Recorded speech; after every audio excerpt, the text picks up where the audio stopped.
Duncan to continue to be Tim Duncan at this level. And first things first, we know that he has taken steps back and allowed the system to dominate, not him.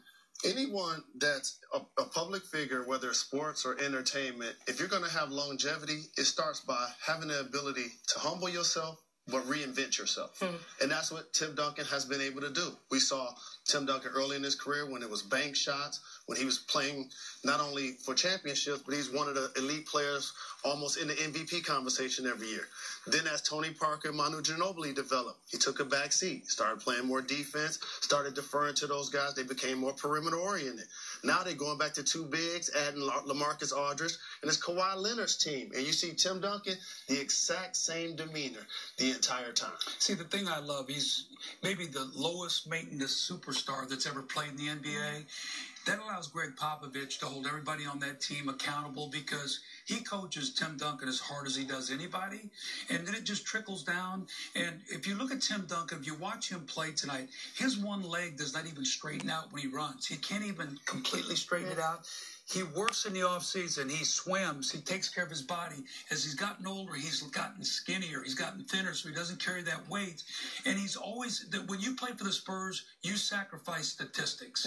Yeah, and even Greg Popovich said, if you're looking to throw up big numbers, maybe this isn't a place to be because that's not the way we play. And, I mean, Tim Duncan is just an amazing athlete, what he's done. And we voted him one of the top 10 players of all time last week. So, how about Kawhi, Jay? He's going to be a guy that gets numbers. He's going to play over 30 minutes. And how about him averaging 21 points per game, shooting 50% on field goals, and a whopping 47% from three?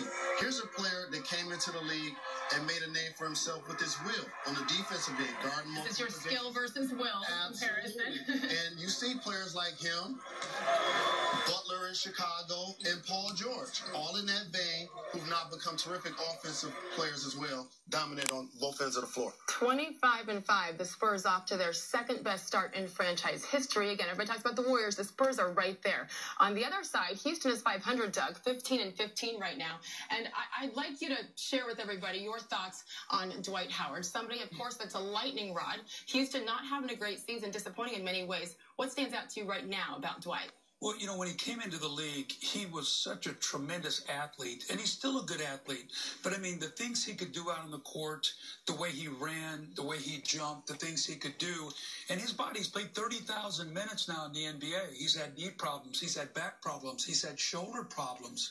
And he's not that primary offensive guy now that you throw the ball down in the post to look to go to the basket and score a bunch of baskets. You know, our philosophy always when I played against him was make him make shots.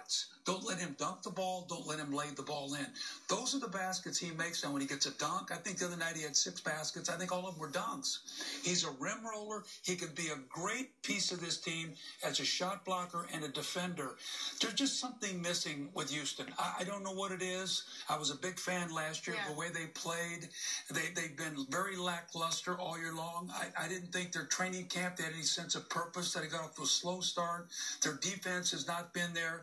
James Harden has played in fits and spurts, but he has not been the guy who was there last year. Ty Lawson has not been that key pickup. So, I mean, I haven't bought into them this year. What do you think, Jay? Dwight Howard thrived in a pace and space situation in Orlando. And I agree with you, Coach. He has gotten older. He still can get you a double-double.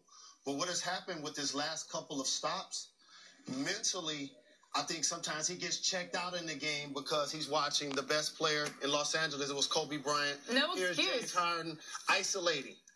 He feels better when he feels like he's involved in touching the ball. But he still shouldn't slip on defense. The Rockets are poor on the defensive end. No excuses in that Not at all. Not at all. Okay, 2 more games coming up over on ESPN, of course, starting with the Spurs and the Rockets. So enjoy that one. In the meantime, CMA Country Music will be coming up next on most of these ABC stations. See you on ESPN. Merry Christmas.